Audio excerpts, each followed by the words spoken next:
Buenas tardes.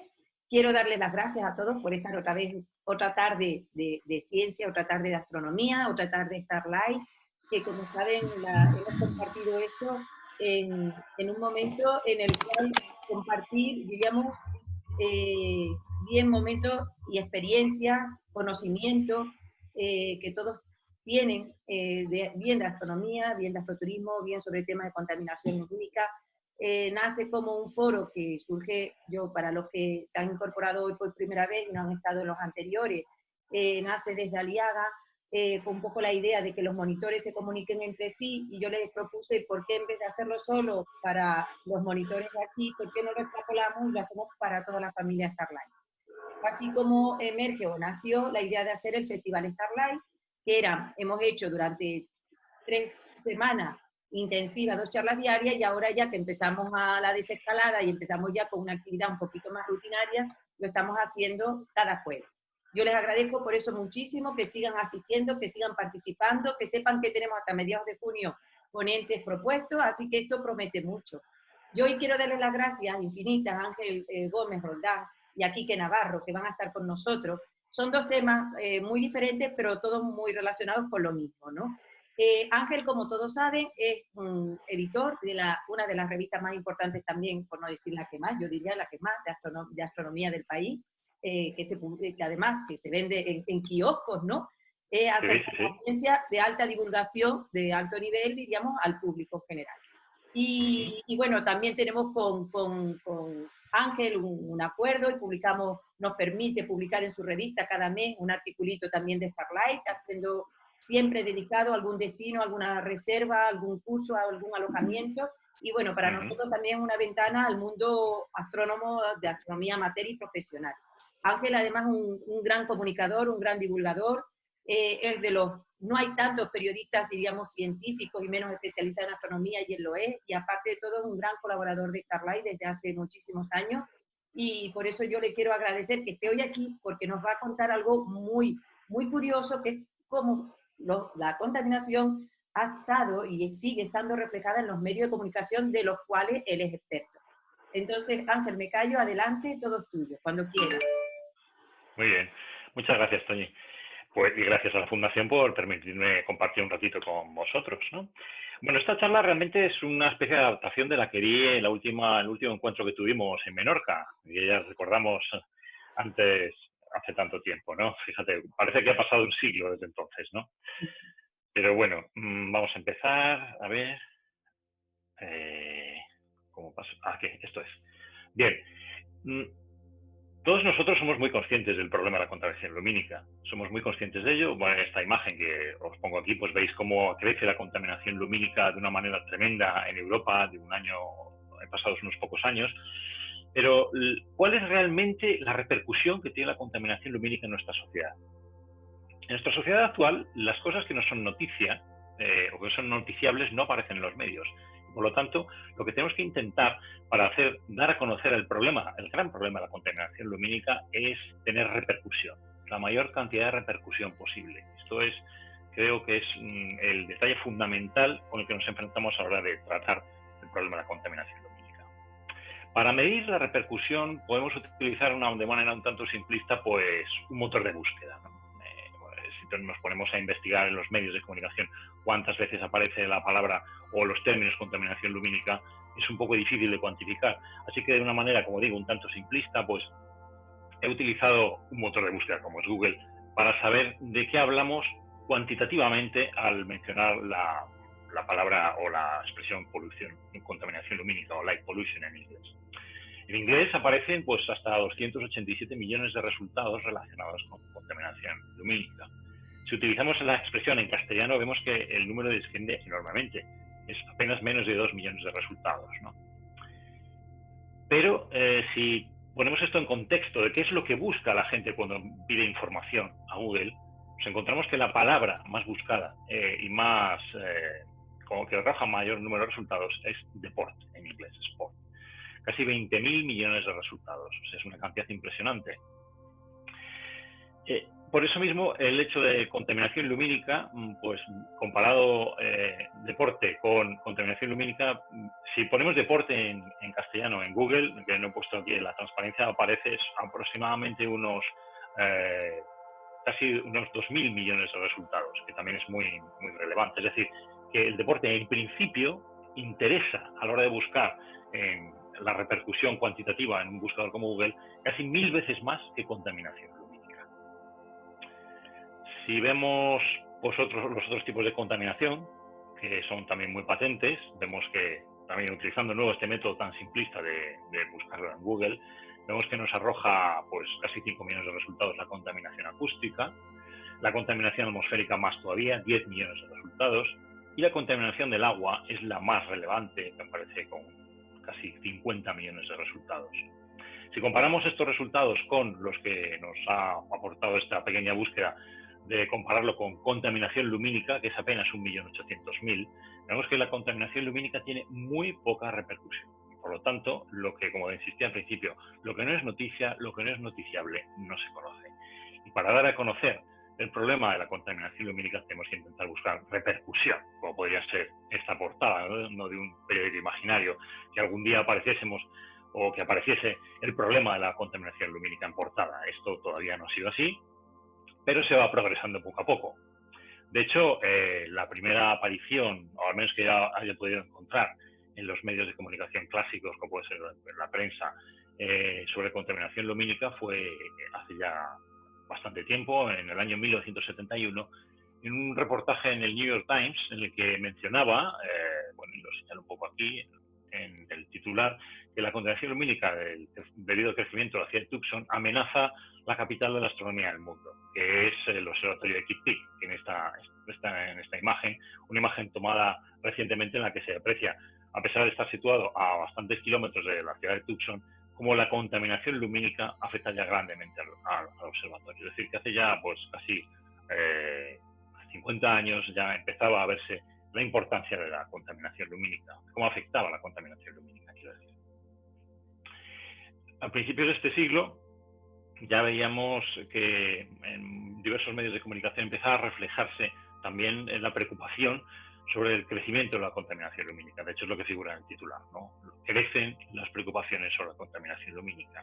Estamos alterando los patrones naturales de actividad, del comportamiento, de la fisiología. Cuanto más iluminamos, esto va a ocurrir más. Es decir, cada vez la preocupación por la contaminación lumínica ha ido reflejándose paulatinamente en los medios, ¿no? Pero bueno, hemos llegado, o se ha llegado a tener una portada, si antes ponía una portada falsa, esta es una portada real de un periódico relativamente poco importante de la ciudad de Singapur, en el que menciona que Singapur es top en el mundo en polución lumínica, contaminación lumínica. El subtítulo comenta que los expertos hablan de que las luces brillantes durante la noche pueden afectar a tu salud. Es decir, esto es bastante reciente, es de hace 4 o 5 años. Poco a poco va calando la idea de que la contaminación lumínica es una contaminación más, como puede ser la acústica, la del agua o la de la atmósfera que he mencionado antes, y que se la tiene que tener en cuenta.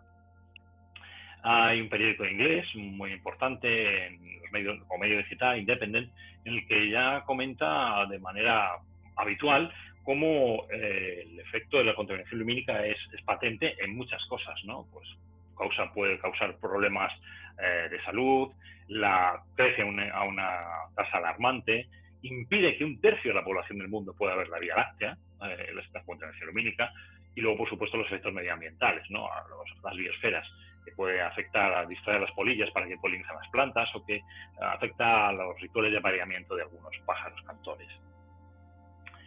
Pero bueno, y centrándonos en España, en el efecto de la contaminación lumínica en nuestro país, un país como nuestro que está pues grandemente afectado por la contaminación lumínica, como se puede ver en esta imagen tomada desde la Estación Espacial Internacional. Bueno, no estamos tan mal. Hay periódicos en los que hay secciones específicamente dedicadas a recopilar, son una especie de repositorios con información sobre contaminación lumínica, como puede ser el periódico El Diario El País o la cadena SER, en la que podemos encontrar estos repositorios, información y noticias sobre contaminación lumínica.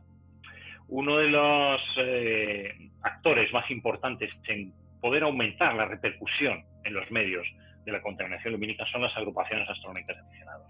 Por ejemplo, esto es un simple ejemplo, ¿no? De la agrupación astronómica de Elche, pues en esta noticia de la Onda Cero, pues denuncia el exceso de contaminación lumínica en diversos lugares del municipio. Esto es un aspecto importante que quería destacar en esta pequeña charla, acerca de que son pues muchas veces las entidades locales las que pueden hacer visible este problema de la contaminación lumínica.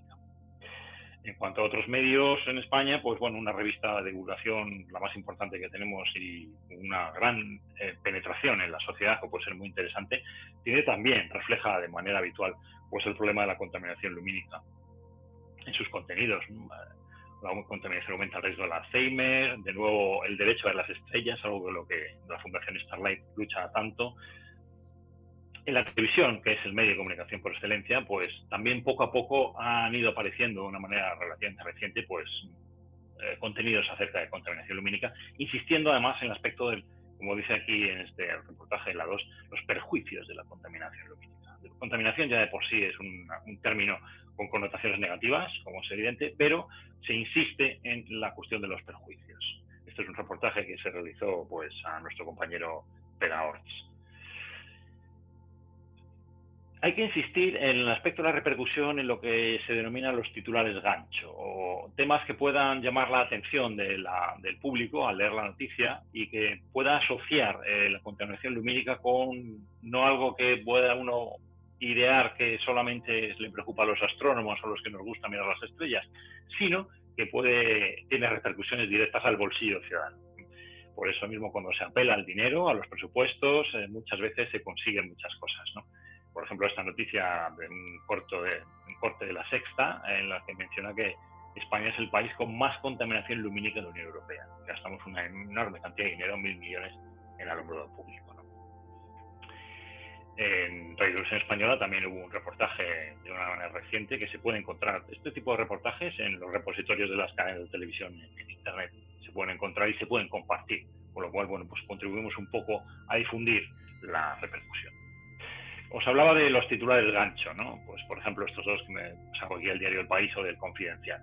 Un rollo de papel de cocina para luchar contra la contaminación lumínica. Esto es una aplicación que se hizo recientemente para concienciar sobre el deterioro del cielo. Esto llama mucho la atención y puede aumentar la repercusión. Y, por supuesto, todo lo que nos afecta, dije antes lo del dinero, pues la cuestión sanitaria, nuestra salud. El engaño en las farolas LED en las ciudades, que como vemos están creciendo por todas partes de una manera tremenda, ¿no? Así perjudica tu salud la luz azulada. No solamente luchamos contra intentar tener más repercusión en los medios, sino contra esta plaga que tenemos últimamente de la lucha contra el hecho comparado con la ficción, ¿no? El fake is fact. Esto es algo de lo que pues tenemos que luchar ahora también. Aquí pongo un ejemplo de que me afecta o nos afectaba a nosotros como publicación, como revista directamente, en el año 2009, que fue el Año Internacional de la Astronomía. Pues la astronomía estaba muy en boga, salían muchos medios tradicionales en los que normalmente no tenemos acceso, y en concreto pues recuerdo que en el programa El Hormiguero, una de sus primeras ediciones, fijaros ya lo que ha llovido, hace 11 años, pues salió nuestra revista en una sección que tenían dos humoristas del programa de televisión, de Pablo Motos, en la que hablaban de la revista y pues en un reportaje del interior se mencionaba la contaminación lumínica. Y se mofaban de la contaminación lumínica haciendo como una especie de parodia. La contaminación lumínica afecta y no vemos nada, no sé qué, tal y cual. Y bueno, pues esto fue una manera de llevar a los grandes medios de comunicación. Fue la primera vez que yo recuerde que salió el problema de la contaminación lumínica en un medio de comunicación tan importante como la televisión, en un programa de prime time, pero también fue de una manera un tanto desafortunada, ¿no? Sin embargo, la televisión no siempre hace las cosas tan mal, por decirlo de algún modo, ¿no?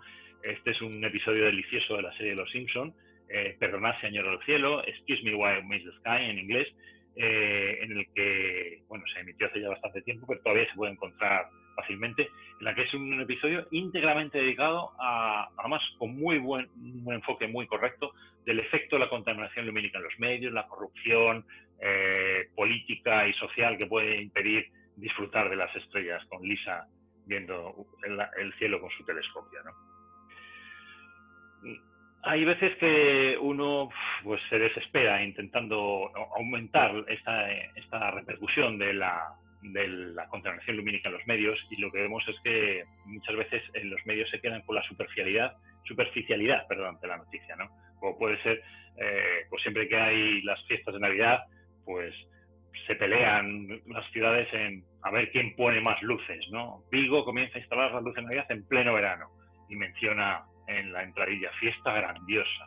O Madrid y Vigo se retan para ver quién tiene las mejores luces de Navidad. Y dice el periódico que es una pelea simpática entre ediles, como si no tuviera mayor importancia este efecto de la enorme contaminación lumínica y gasto económico y problemas de salud que puede implicar la contaminación lumínica. Es decir, no nos vale con poner gafitas de sol a los pájaros para paliar la contaminación lumínica, sino que tenemos que intentar seguir presionando para poder hacer que la contaminación lumínica sea vista en los medios de comunicación de una manera un tanto más objetiva, ¿no? En nuestra revista, pues tenemos, como ha mencionado Toña al principio en la introducción, que le agradezco mucho, pues tenemos una sección dedicada a Starlight desde hace tiempo, desde el año pasado. También tenemos una sección mensual sobre la contaminación lumínica que lleva el compañero Martín Pauli de la agrupación astronómica coruñesa IO. Y somos una publicación asociada a Selfos, que es la principal entidad española que lucha contra la contaminación lumínica. Pero no todo es negativo. Hay publicaciones, como puede ser este suplemento de un periódico chileno, en el que de manera habitual tratan el problema de la contaminación lumínica desde el punto de vista positivo, es decir, buscar lugares donde no hay contaminación lumínica para poder hacer astroturismo. Que es, pues, yo creo que la gran baza que tenemos los aficionados y los amantes de observar el firmamento para poder luchar contra esta plaga. Concienciar de que es un gran problema que puede ser paliado en gran parte si intentamos hacer ver pues los beneficios económicos, sociales y medioambientales que puede tener el promocionar lugares con cielos limpios y despejados de contaminación lumínica, ¿no? Así que ya para terminar, porque bueno, se termina un poco el tiempo, pues insistir de nuevo en lo que la idea que daba al principio.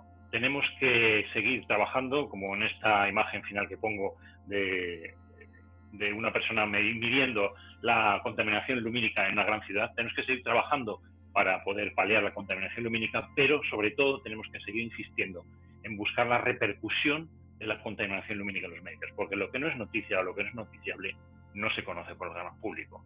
Si conseguimos que la contaminación lumínica esté cada vez más presente en los medios de comunicación, vamos a tener gran parte del trabajo ganado para seguir prosiguiendo en la lucha contra esta plaga de nuestro siglo XXI. Y muchas gracias por vuestra atención.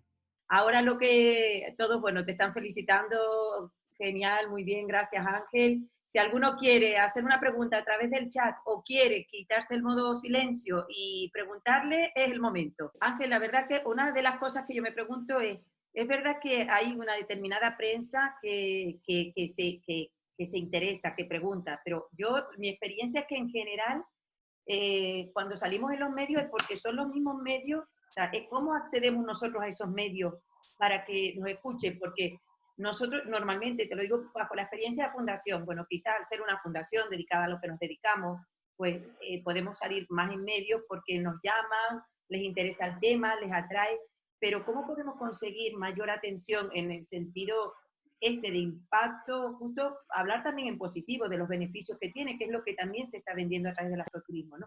Pero ¿cómo podemos y debemos acceder? ¿Cómo crees tú que podemos enganchar también a esos medios para que sean nuestra voz?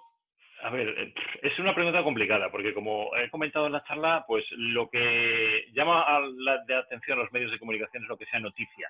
Es decir, cuando nosotros queremos abordar a un medio de comunicación acerca del problema de contaminación lumínica, tenemos que intentar hacerlo asociado a algo que sea muy de actualidad. Por ejemplo, ahora, bueno, evidentemente el problema hoy en día, ¿no? El coronavirus. Es muy difícil poder intentar sacar el problema del coronavirus mezclándolo con la contaminación lumínica, pero sí podemos sacar cualquier otro detalle medioambiental o de salud, ¿no? Ahora estamos tan preocupados por nuestra salud, con el tema del virus, pues intentar quizás utilizar las repercusiones negativas que tiene, que están ya científicamente comprobadas, acerca de la contaminación lumínica en nuestra salud, pues yo creo que puede ser un buen camino para entrar por ahí, utilizar ese gancho. Porque si vas a hablar de la contaminación lumínica de una manera genérica, como tal, que es mala, que no sé qué, que no sé cuántos, eso a los medios de comunicación no les interesa. Tienes que conseguir captarles con un gancho.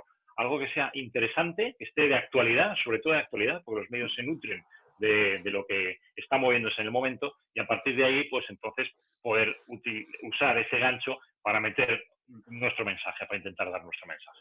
Bueno, aquí también te han dicho que bueno, que es fantástico, que es muy necesario hacer eco. También Reinaldo preguntaba si los médicos están mudos. Bueno, hace un par de años los premios Nobel de Medicina, ¿no? Ángel, ¿quieres comentar algo? A ver, cuando yo era pequeño, recuerdo, ¿no?, que los amaneceres del sol eran rojos, rojos. Bueno, era otra historia.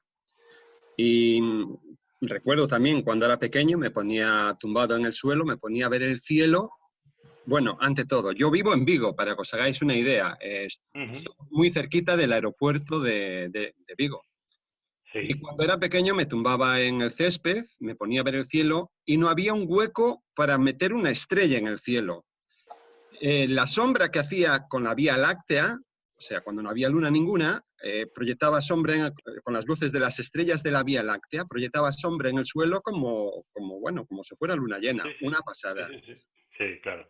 Y mi tía me decía que cuando ella era pequeña jugaban a las 2 de la mañana, la mariquitilla se llama, en vez de hacer las rayas en el suelo cruzadas, pues se ponían debajo de la viña, de la eira de la casa, cuando entraban, y a las 2 de la mañana, con la luz de las estrellas, proyectaban a través de las cañas, hacían las cañas de la viña, hacían en el suelo el cruzado para jugar a la pata coja con una piedra, no sé, con lo que hacían. Y bueno, y leo muchas veces de que entre el 30 al 33% de la luz de las estrellas no llega al suelo, o sea, en comparación con los años estos atrás, ¿no? Entonces, bueno, es una verdadera desgracia lo que nos ha pasado, y luchar con esta gente que lo que quiere es tener luces para que los vean a ellos, pues es un poco complicado, pero bueno, habrá que intentarlo porque si no, no nos queda otra. Y nada más, era ese comentario. Sí, gracias. Muchas gracias, Jesús. Aquí, Marco, ¿te parece, Marco desde Costa Rica, Marco Vinicio? Estaba haciendo un comentario sobre legislación. ¿Quieres compartirlo, Marco? Gusto saludarles allá a España. Buenas Igualmente, gracias. Claro, quería saber si tenías alguna experiencia con la discusión de legislación, contaminación lumínica. Si algún municipio o alguna provincia en España ha puesto eso en discusión, y si eso ha tenido, diríamos, una discusión en los medios, posible legislación para promover mejor una disminución de la contaminación lumínica. Gracias. Sí, gracias. Pues efectivamente, desde hace ya tiempo en España, por fortuna, existen legislaciones, algunas locales, otras un poco más generales, que intentan luchar para paliar el efecto de la contaminación lumínica. Una de ellas fue la pionera, fue precisamente, esto nos puede hablar mucho mejor Toñi, la pionera fue la que se hizo en Canarias, la Ley del Cielo, desde hace ya pues 30 años, ¿no, Toñi? Sí. Yo creo que estaba más o menos operativa. Pues, sí. Claro. Hace años. En el 2018 cumplió ya sus 30 años. Los 30 años, pues bueno, fíjate, entonces, como ya llevamos tiempo intentando luchar contra este problema. Y efectivamente, el llevar este tipo de legislaciones a los medios de comunicación es la manera, sobre todo, de darla a conocer al gran público.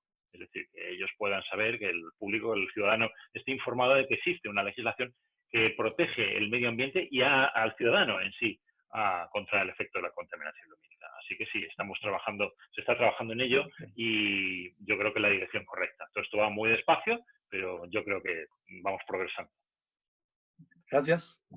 Y gracias. Si me permite, es verdad que todo lo que es legislación, como decía, si me permiten añadir a lo de Ángel, ya que hizo alusión a La Palma, efectivamente fue muy controvertido. O sea, realmente si se lee en el libro Soñando Estrellas de Francisco Sánchez, profesor director emérito del Instituto de Astrofísica de Canarias, fundador del Instituto de Astrofísica de Canarias, precursor de la Ley de Cielo y fundador de la Fundación Starlight, o sea que no puede tener más título y más visión respecto a lo que es la contaminación.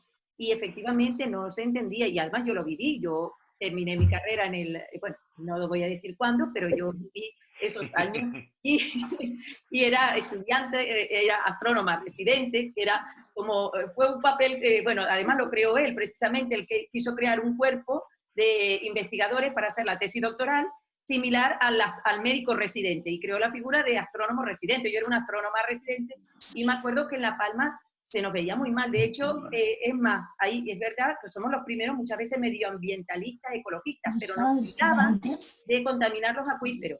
Nos contaminaban de emitir ondas que podían dañar a las aves y demás.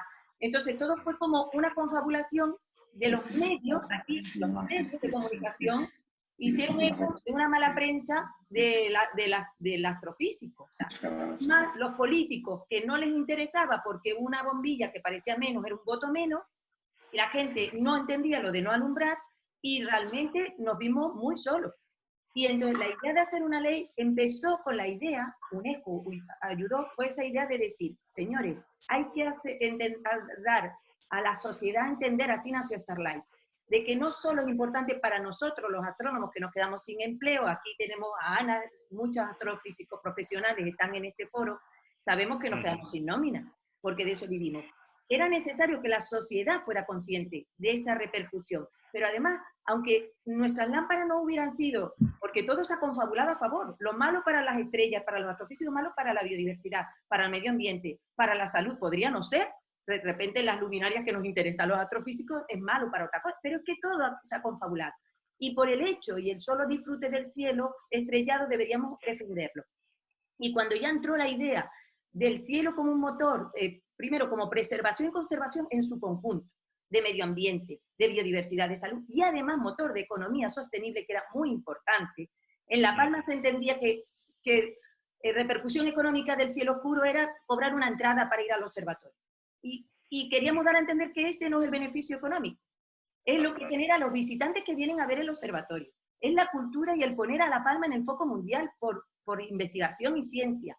Y además, porque podía ser motor de astroturismo a través y fue así como nació la declaración Starlight. Con esa idea de que la sociedad sea consciente que no somos malos, que al revés. Estamos intentando ahorrar energía, ahorrar economía y además alumbramos mejor. Y que es verdad que esto sigue siendo controvertido, pero La Palma tardó sus años. Esto no vino, yo se lo digo a todos los que estén empezando, a todos los que se vean como quijotescos, luchando contra los molinos. Esto es duro, esto no es fácil, y esto no se consigue en 2 días, porque hay otros intereses de mi tipo. Pero este momento tan crítico de mundial, tenemos que usarlo también para ese mensaje que daba Ángel, en positivo. Pues vamos a aprovechar a disfrutar, a contemplar, a vivir, a emoción, y el astroturismo tiene todo eso. Entonces aprovechemos esto para como oportunidad para que aquellos que son ciegos, sordos, pues sean mudos en todo caso, como no lo son, pues por lo menos que vayan aprendiendo, ¿no? Bueno, perdonen el pitch que me eché, pero es como un tema que me pone de verdad así. Me callo. Bueno, había aquí alguna pregunta que también decían que a los periodistas también deberían formarse. No tengo el nombre de quien que tiene una claro. Pero evidentemente también en nuestro curso de Starlight tenemos algunos periodistas, pero es verdad que también podrían hacer una formación más especializada. En ingeniería también. O sea, todo en ingeniería debería ser un tema que se toca y no de pasada, sino un tema que se profundice más, ¿no? ¿Alguien quiere algo más?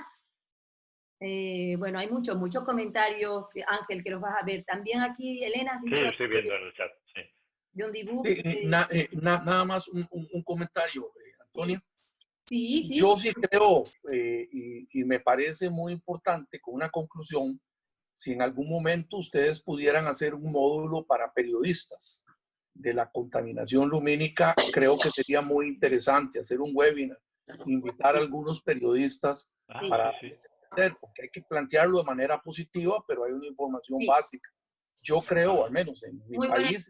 Mira, se hizo, Marco, algo parecido en el 2018, pero fue motivado por un eclipse y se atrajo era un grupo muy reducido, eran 5 o 6, no era una formación, realmente era traerlos al observatorio, enseñarles los telescopios, hablarles de Starlight, de todo, y disfrutaron, fueron a una casa Starlight, hicieron actividades, y ellos pusieron lo que era el cielo, Starlight y los observatorios en más de 150 medios internacionales.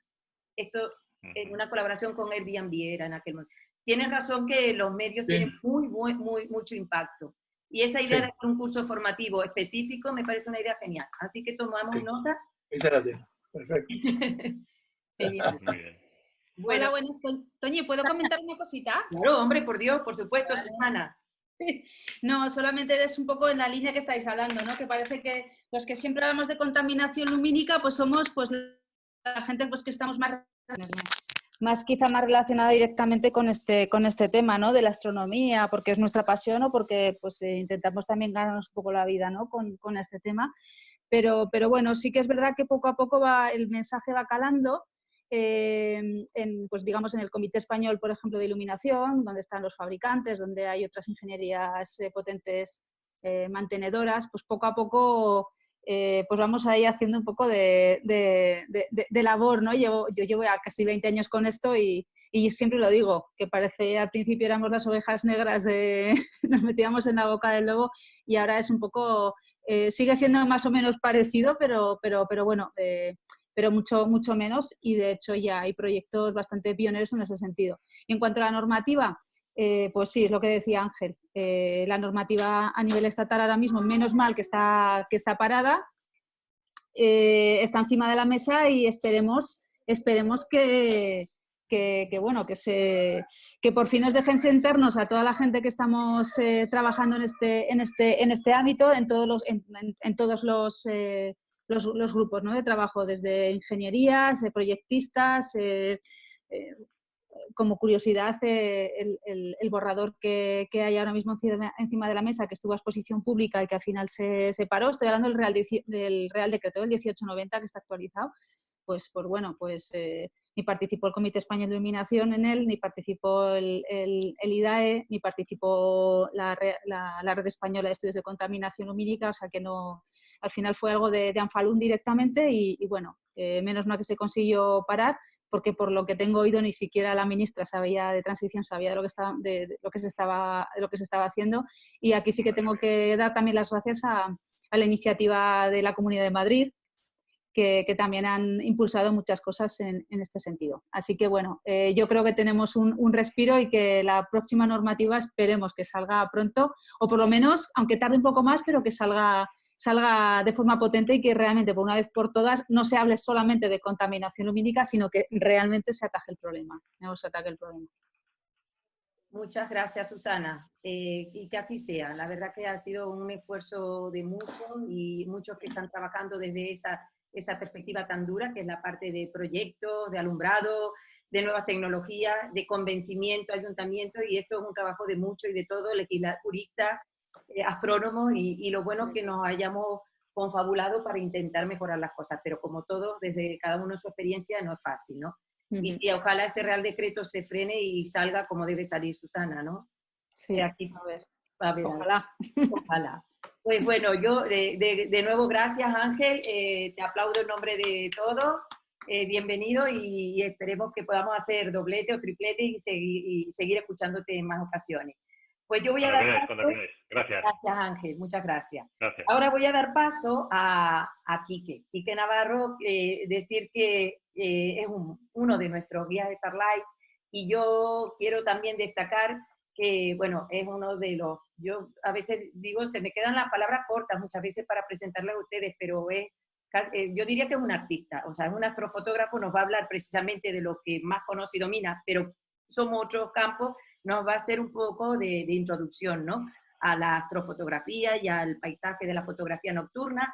Y yo me encanta porque aquí ha habido diferentes charlas de astrofotografía, pero estoy seguro que cada uno le da su enfoque diferente. Y de todos estamos aprendiendo muchísimo. Entonces yo creo que Quique, además, lo voy a mencionar, que fue el ganador del último maratón Starlight de fotografía. Como saben, es un concurso que se hace a nivel mundial durante una noche determinada en todos los sitios que son Starlight. Este año hubo una menor participación de fotógrafos, pero mayor participación del territorio. Prácticamente el 90% del territorio Starlight participó, lo cual fue muy bonito, en distintas temáticas, y el ganador es el que nos va a hablar a continuación, Quique, así que yo me callo y todos tuyos, bienvenidos y gracias por participar. Pues muy buenas tardes a todos, muchas gracias por haberme invitado a hablar aquí con vosotros, para mí un orgullo, la verdad. Y bueno, yo voy a hablar un poquito cómo empecé a hacer fotografía de cielo profundo. A mí siempre me ha apasionado la astronomía desde pequeño, y cuando yo leía en foros siempre veía esas fotos y yo sentía que quería hacerlas. Y bueno, mi primer deseo cuando conseguí comprarme una cámara reflex siempre fue hacer astrofotografía. Por allá por el 2012 yo tenía un telescopio como el que veis aquí, y por esas fechas cuando me compré la cámara y dije, bueno, pues perfecto, tengo un telescopio con seguimiento, tengo una cámara, ya soy astrofotógrafo prácticamente. Así que no coloqué la cámara como tal en el propio telescopio, sino que hice un invento para poner la cámara en paralelo y aprovechar el seguimiento del telescopio. La primera vez que yo encendí la cámara era ya de noche, coloqué el invento con la cámara, y la primera foto, o la mejor foto de aquella sesión es esta que vemos aquí. Un desastre absoluto, solamente se ven puntitos y rayas que, como veis, las estrellas de los bordes se ven como alargadas y movidas, en el centro un poquito más puntuales, pero bueno, esto no era lo que yo quería sacar, así que me di cuenta de que iba a tener que probar más cosas y hacer bastante más inventos. Así que un poquito más después probé con el trípode solo, me olvidé del seguimiento, ya vi que no iba a ser posible, y saqué una foto en otra parte de la Vía Láctea. Tampoco sabía muy bien dónde apuntar, yo veía que había Vía Láctea y por allí apuntaba yo la cámara y disparaba. Bueno, aquí pues ya se veía algo de la Vía Láctea, las estrellas un poquito mejor, pero seguía sin parecerse ni de lejos a las fotos que yo había visto, que yo quería reproducir. Entonces, a pesar de todo esto, este sería el método que yo recomendaría para empezar en fotografía del cielo, sin ningún tipo de montura, sino con un trípode. Con estos materiales básicos, una cámara reflex o cualquier cámara que se pueda poner en modo manual, un trípode lo más estable posible y un objetivo angular. Aunque tengamos todos estos materiales, necesitamos otro factor importante que no es material, sino que es el cielo oscuro, del que justamente estábamos hablando hace un momento. Desde el centro de la ciudad o desde cerca de la ciudad no vamos a poder sacar más que las estrellas más brillantes, y la luz nos va a molestar tantísimo que no vamos a conseguir prácticamente nada. He puesto que el objetivo debe ser angular porque para hacer fotografías sin ningún tipo de seguimiento, cuanto menor sea nuestra focal, o sea, cuanto más angular sea el objetivo, más tiempo podremos exponer nuestra fotografía, y por lo cual obtendremos más información del cielo. Para saber qué tiempo de exposición vamos a deber utilizar en cada momento, hay una regla muy facilita, que es la regla de los 500, que es dividir 500 por nuestra focal multiplicado por el factor de multiplicación de nuestro sensor. Si, por ejemplo, tenemos una Canon con sensor APS-C, cualquier Canon reflex normal, su factor sería 1,6. Entonces, si tenemos un objetivo, el mismo de kit que viene con todas las cámaras de principiantes, sería un 18-55. Si ponemos 18 milímetros de focal multiplicando por 1,6 y 500 lo dividimos por este número, nos va a dar un 17,36 segundos, que es un número orientativo que nos diría cuánto podemos exponer nuestra foto manteniendo las estrellas puntuales. Si dejamos pasar más tiempo, las estrellas ya se van a empezar a ver como trazas, y bueno, aunque puede ser bonito con las trazas, si solamente se ve un poquito de alargamiento de las estrellas no va a quedar muy bonito. Con la configuración que yo utilizo ahora, es una cámara full frame, no tiene factor de recorte y utilizo 15 milímetros, por lo cual mi fórmula sería 500 entre 15, que me da 33 segundos. Aún así, este número para mí yo lo considero alto y ya me empiezan a salir un poquito de trazas. Según donde apuntemos del cielo se verá las estrellas más puntuales o más alargadas, así que es un valor como orientativo para ir calculando por dónde tirar. Con este equipo, pues ya con la cámara más barata de Canon y el objetivo más barato de Canon y el trípode más cutre que encontré, ya hice fotos como esta, en la que podemos ver constelaciones, podemos ver Orión y Tauro, podemos ver incluso alguna nebulosa como M42, se ve un poquito aquí, el cúmulo abierto de las Pléyades e incluso un cometa, el 2014 Lovejoy. Esta foto es del 2015. Y bueno, con esto ya pues uno se siente un poquito más realizado de sacar el cielo y las estrellas de una forma más bonita. con el tiempo, con mejor equipo y con mejores cielos sobre todo, se pueden conseguir resultados mucho más satisfactorios, como pueden ser con la Vía Láctea en toda su plenitud, y buscando también, aprendiendo un poquito de composición, de dónde colocar cada elemento de la fotografía. Y bueno, se tarda un poquito en aprender, pero con dedicación se consiguen resultados muy interesantes. Y bueno, esto iba a ser introducción a la fotografía de cielo profundo, y esto no es cielo profundo, así que vamos a puntuar un poquito. Para sacar galaxias y nebulosas, como Dios manda, como aquel que dice, vamos a necesitar otro equipo. Principalmente una montura. Una montura que contrarreste el movimiento de la Tierra y que nos permita alargar nuestras exposiciones con focales más largas. Hay dos tipos de montura que utilizamos en astronomía, básicamente. Una sería alta azimutal, que está perfecta para visual, pero no nos sirve para hacer astrofotografía de larga exposición. La primera foto que os puse mía era con una montura alta azimutal, y por eso salían las del centro, las estrellas del centro puntuales, y las de los bordes salían movidas. Porque como los objetos, al moverse la Tierra, los objetos rotan. Tenemos el ejemplo de esta captura de pantalla. Aquí podemos ver la nebulosa de la laguna, como al principio de la noche aparece con esta orientación, y conforme va avanzando la noche va rotando en sentido horario, y hasta que al final de la noche ha cambiado completamente la orientación. Esto nos impide totalmente hacer fotografías de larga exposición, por lo que vamos a necesitar otro tipo de montura, como puede ser una ecuatorial, motorizada a ser posible o casi obligatoriamente. Para mí, creo que para todos, la montura es la pieza más importante del equipo. Deberíamos invertir más en la montura que en el telescopio, porque un telescopio de mejor o peor calidad, bueno, nos dará mejor o peor calidad en la foto, pero una montura que no se adecue al peso de nuestro equipo o a nuestras condiciones nos va a molestar todas las sesiones de fotografía que hagamos, ya que si está por debajo de las dimensiones que necesitamos, por ejemplo, cualquier ráfaga de viento, hasta el mismo movimiento de la cámara al hacer la foto, nos va a estropear la foto por la vibración. Aquí a la derecha tenemos una fotografía que se ven dos monturas, dos equipos, digamos. A la izquierda sería la monturita más pequeña, prácticamente la más pequeña que se comercializa, que es una Star Adventurer de la marca Skywatcher, con una carga de 2 kilos. Es suficiente para ponerle la cámara o cualquier reflex con un objetivo, y nos va a permitir hacer fotos de 3, 4 o incluso 5 minutos de duración, según con la precisión con la que la alineemos. Siempre tenemos que buscar que la montura tenga una capacidad de carga bastante superior al peso que vamos a poner. Normalmente se dice que por lo menos que cargue el doble del peso que vamos a utilizar.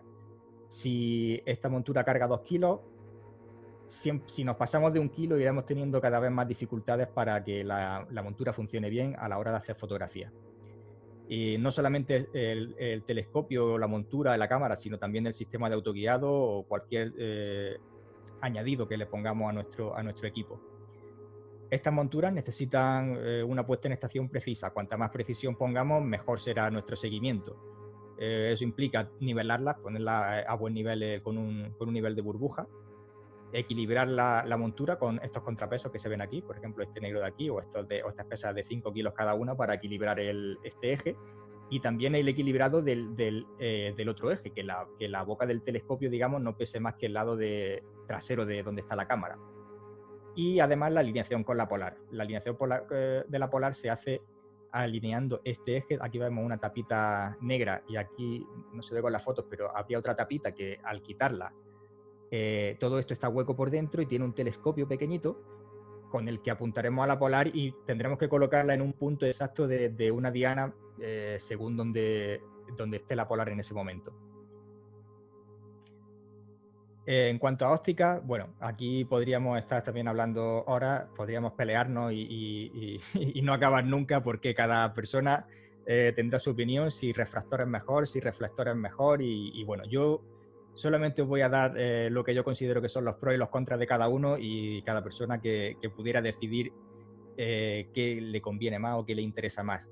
También decir que si no tenéis telescopio y tenéis cámara y objetivos, empezad con un objetivo y que os permita experimentar cómo funciona todo esto antes de entrar en un telescopio.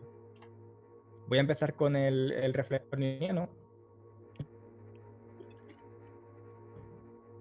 Y solo pongo el newtoniano porque cualquier otro diseño de reflector, que hay muchos, es mucho más complejo para astrofotografía. No le recomendaría a nadie ningún reflector que no fuera newtoniano. Por un lado, las ventajas es que su precio es mucho más barato. Un reflector de 20 centímetros de diámetro puede costar aproximadamente 300 euros, cualquiera decente, mientras que un refractor de 20 centímetros de diámetro pues nos puede costar decenas de miles de euros fácilmente. Podemos, por eso del precio también, podemos obtener mayores diámetros, además que es mucho más fácil de construir un espejo grande que una lente grande.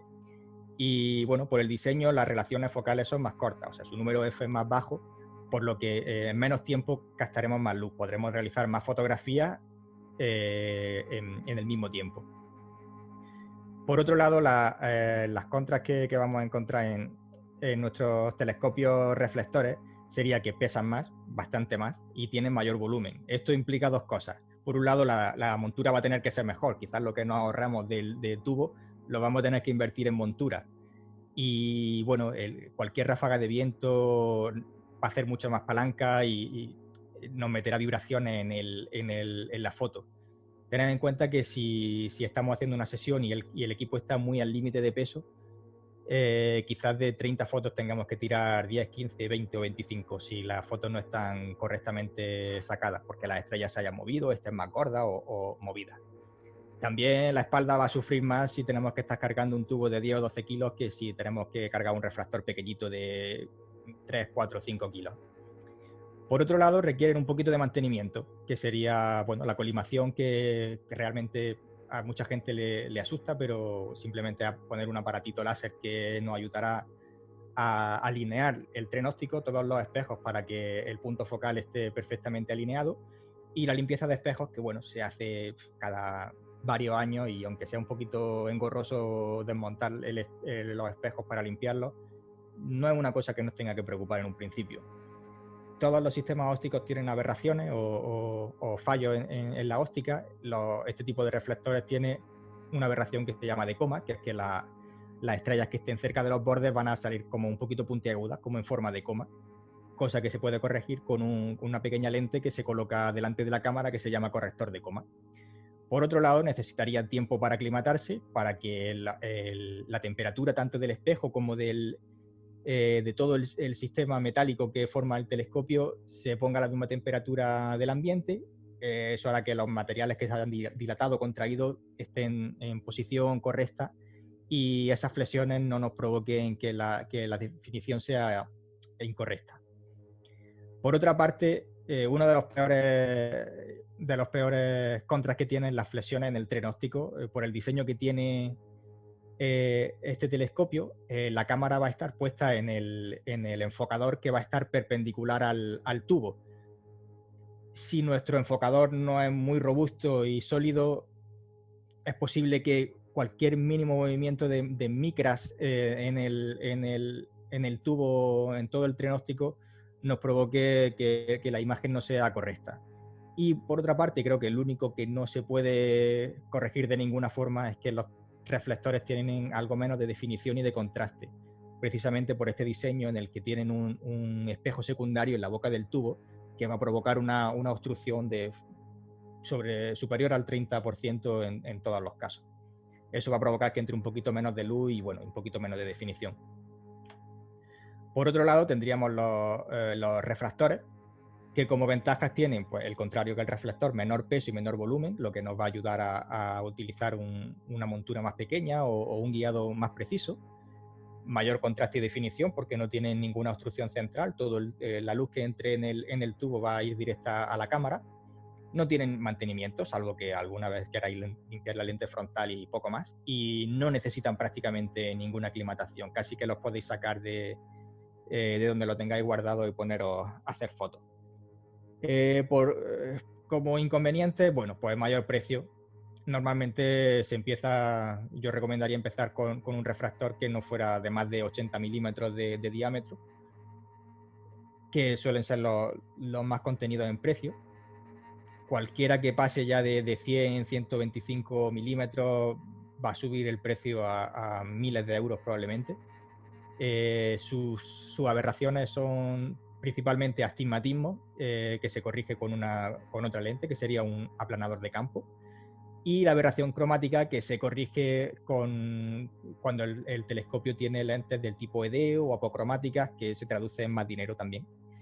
Y otro de los contras sería el menor diámetro, pues lo mismo, pueden tener refractores más grandes, pero van a costar bastante más dinero. Por otro lado, la relación focal suele ser más larga, porque hacer un tubo corto, un tubo de focal corta, acentúa las aberraciones, y para corregirlas habrá que meter más lentes intermedias. Normalmente los telescopios tienen entre 2 y 4 o incluso 5 lentes que sirven para corregir todas estas aberraciones. Cuanto más lentes, más caro. Utilizando una montura de la pequeñita que hemos visto en la otra sección, de la Star Adventurer, y con una Canon 7D o una 6D, según qué foto, y un teleobjetivo de 180 milímetros, pues se pueden sacar estas fotos con cierta facilidad. Vemos que no hace falta realmente un telescopio grande ni una montura grande para sacar ya bastante color del cielo, galaxias y nebulosas de las más grandes. Para obtener las imágenes, bueno, esto no va a ser ir a hacer una foto y ya te puedes ir a la casa, sino que vamos a tener que hacer horas y horas seguramente de fotos del mismo objeto. Pondremos la cámara con nuestro encuadre que hayamos elegido y pondremos a hacer fotos una detrás de otra hasta que tengamos cuantas más mejor. Si podemos tener 50 fotos, pues mejor. Y si podemos hacer 80, mejor todavía.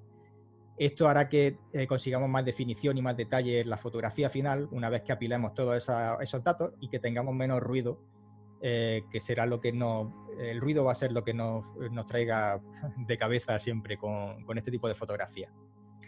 Pero tampoco habremos terminado cuando tengamos este tipo de imágenes, ya que necesitaremos hacer tomas de calibración. Tenemos 3 tipos. Bueno, hay mucha gente que piensa que dice, bueno, yo tampoco voy a hacer tomas de calibración, con hacer las fotos del objeto va perfecto. Vale, se puede empezar así, pero con este tipo de tomas vamos a corregir un montón de fallos y de defectos que nos dan la fotografía de cielo profundo. Por un lado, los darks son fotografías que haremos con los mismos parámetros que hicimos la foto. Si nuestra cámara utilizamos ISO 1600 y 5 minutos de exposición, haremos la misma foto con el tubo de telescopio tapado y los mismos parámetros, 1600 de ISO, 5 minutos de exposición. Con la particularidad de que el sensor tiene que estar a la misma temperatura. O sea, si estaba a 18 grados, en los darks tienen que estar a 18 grados también. Normalmente se hacen justo después de terminar la sesión de fotos de luz, y se hacen para que no haya cambio de temperatura. Como mínimo se deberían hacer por lo menos 8 o 10, pero si podemos hacer 30 o 40, pues mejor, siempre mejor. Los flats quizás sean los más complicados de hacer, son fotografías con un fondo de luz uniforme, se pueden hacer apuntando al amanecer o al atardecer cuando hay un poquito de luz, para corregir defectos del tren óptico, como pueden ser el viñeteo que producen los telescopios en el sensor, o motas de polvo tanto en el sensor como en la óptica. Y en la última toma de calibración, los vías serían como unos dark, pero utilizando el mínimo de velocidad de la cámara. Si nuestra velocidad más rápida sería 1/4000, pues haríamos la foto a esa velocidad. Si podemos hacer 100 o 200, perfecto. Y no influye la temperatura, o sea que las podríamos hacer al día siguiente sin ningún tipo de problema. También sirve para corregir el ruido. Aquí vemos el ejemplo de una foto a la izquierda de la constelación de Orión, simple, con un poquito de procesado para sacar un poquito la nebulosa, y a la derecha un apilado de 20 fotografías en las que podemos ver cómo se destaca mucho más la nebulosa de hidrógeno, este arco rojo que se ve alrededor de la constelación, y la nebulosa de Orión de aquí, y toda esta parte de hidrógeno saldrá mucho más detalle. Para terminar, hablar un poquito de procesado, que solamente voy a decir que utilizo el software PixInsight. Se puede utilizar Photoshop, GIMP o cualquiera. Este software para mí es el mejor. Y podríamos hablar ahora sobre el procesado, así que solamente voy a poner 2 fotos. La primera que hice en 2018, cuando estaba aprendiendo a manejar el programa, que casi no sabía usarlo, y en 2019, cuando ya sí que tenía algo más de conocimiento, y se ve claramente como el fondo está mucho mejor, las estrellas están mejor, la nebulosa se ve mucho más detalle, tanto en el centro como en los exteriores, y bueno, el procesado es el que te da el final, el toque de la foto. No inventan nada que no esté ahí, sino que rescatan la información que hay en la misma foto. O sea, no se añade nada que no exista, pero sí que consigue utilizar las herramientas que te permiten extraer esa información. Ya para ir terminando, pues os dejo unas poquitas fotos de las que he hecho así en este último año, por ejemplo. Tenemos nebulosa, galaxia, restos de supernova. Y bueno, estas ya son hechas con diferentes telescopios y con diferentes cámaras también. Y bueno, por mí nada más. Muchas gracias por asistir aquí. Me había preguntado, creo que cuántos flats debería hacer. Yo creo que con 20 suelo hacer yo y es suficiente. Vale. Sí, pero me refería también a qué tiempo de exposición se le suele dar, porque tengo entendido que hay gente que utiliza distintos tiempos para hacerlo. El tiempo de exposición va a depender no tanto el tiempo de exposición como el histograma de la cámara. Vamos a hacerlo mirando el histograma de la cámara, que se quede. Yo lo pongo en el tercio más pegado a la derecha, o sea que no llegue a saturar, pero que esté, digamos, el histograma derecheado. Si el telescopio es muy rápido y utilizamos un ISO muy alto, a lo mejor son pocas décimas de segundo, y si el telescopio es muy lento, a lo mejor necesitaremos hacer 4 segundos. El tiempo de exposición no es tan importante como que el histograma esté en su sitio. Gracias. De nada. ¿Alguna pregunta? A ver. Sí, una pregunta, Quique. Sí, dime. Mira, yo estaba empezando a usar una cámara de estas SU, que son estas cámaras que son CMO. ¿Has tenido alguna experiencia en esa cámara dedicada? ¿Cuál es tu opinión? Sí, ahora mismo esta fotografía que hay de fondo de pantalla está hecha con una, creo que has dicho ZWO, una ASI 1600, que tiene sensor CMOS y además está refrigerada, monocromo y con filtro. Y sí, sería el siguiente paso para que las fotos sean mucho mejor. Y no mucho, sino muchísimo. Solamente el hecho de que el sensor esté refrigerado ya le va a quitar gran parte del ruido. Que la cámara sea monocromo va a implicar que no tenga matriz de Bayer delante del sensor, por lo cual todos los fotones van a activar los píxeles por igual y la sensibilidad va a ser infinitamente mayor. Es mucho más, digamos, pesado de hacer porque tendrás que hacer fotos por cada filtro y luego combinarlo todo y que, bueno, tiene mucho más trabajo, pero el resultado final es infinitamente mayor. Gracias. Muchas gracias, Marco y Quique. ¿Alguna pregunta más? Todos te están dando las gracias. Bueno, ¿alguno quiere hacer alguna pregunta más? La verdad que tenemos profesionales muy buena nota. Perdón que se oye algún sonido. ¿Alguna pregunta más? A ver, muchas gracias, Quique, eres un crack. Bueno, y eso que has puesto solo algunas de las poquitas, ¿no? Fotos. Unas poquitas. Es verdad que esta parte de fotografía en común con lo que es el tratamiento, lo que estás contando es el procesado de las imágenes que obtenemos en telescopios profesionales, a lo de corrección de cuentas de oscuridad, día, flash, solo que usamos a lo mejor la cúpula para el flapping o amanecer, anochecer, pero otros procesados, a lo mejor básicamente este es el procedimiento. Y luego es cuando ya tiene la imagen para analizar. Con lo cual, bueno, esto me alegra mucho oírlo y es un nivelazo lo que tiene. Bueno, yo antes de irme, porque luego me lo recuerda alguno aquí en privado, antes que la foto que tengo detrás, bueno, yo no me la veo, pero es un cuadro. Claro, antes no se podían sacar estas imágenes tan maravillosas y algunos artistas pintaban las estrellas porque no las podían fotografiar. Y en este caso es un pintor francés, Henry Edmond Delacroix, pero como tenía el mismo apellido del famoso Delacroix, se cambió por Henry Edmond Cross. Pero resultó que había otro escultor, o sea, que el pobre que ya se llamaba Henry Edmond Cross, y el pobre pues ya no sabía y se quitó el Edmond y quedó como Henry Cross, y así era único y irrepetible. La técnica que usaba es el puntillismo, el francés, que es esa técnica que es con pintar con pequeños puntitos de color puro, y parece ser que luego pasó ya a final del siglo XIX por contactos con Seurat, Manet y otros impresionistas, neoimpresionistas, y al final terminó pintando a base de pinceladas ordenadas, como este cuadro que se llama Paisaje de Estrellas, que se encuentra en el Museo de Arte Metropolitano de Nueva York. Pues nada, cada vez que hacemos, yo saben que pongo alguna obra, pues por hacer mención al arte también y a la astronomía en el arte. Pues si alguno, a ver, Alex, ¿alguna cosa más? Mira, aquí siguen preguntando qué filtros usas ahora que están apareciendo los dichosos LED. Si tienes algo más que decir, Quique. Vale, para filtros tengo la suerte de vivir en el norte de La Palma, que no tengo nada de contaminación lumínica en ningún sitio del que pueda mirar, así que nunca he experimentado con filtros de contaminación lumínica.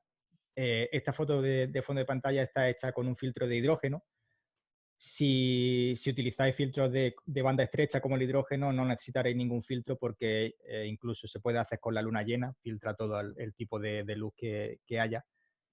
Y bueno, creo que se utiliza mucho un filtro que se llama CLS para contaminación lumínica, pero yo no lo he utilizado. Yo solamente utilizo rojo, verde y azul para la fotografía color y hidrógeno para añadir quizá algunas nebulosas que pueda ser interesante añadir el hidrógeno. Quiero decir que si cuando se acabe esto, si a alguno le queda alguna duda, alguna pregunta y me quiere contactar, aquí abajo está mi nombre de Instagram con la @ delante. Me podéis contactar por ahí sin ningún tipo de problema, que estaré encantado de contestar vuestras dudas. Pues muchas gracias, Quique, porque si no, pues aquí desde luego seguiríamos hablando. Yo me he puesto en homenaje tuyo esta fotografía que amablemente, además en caliente, nos las envió el otro día Quique, y le pedí si por favor me permitía usarla en un breve vídeo que me ha pedido Radio Televisión Canarias, que por el Día de Canarias porque nos eligieron algunos a dar un pequeño mensaje.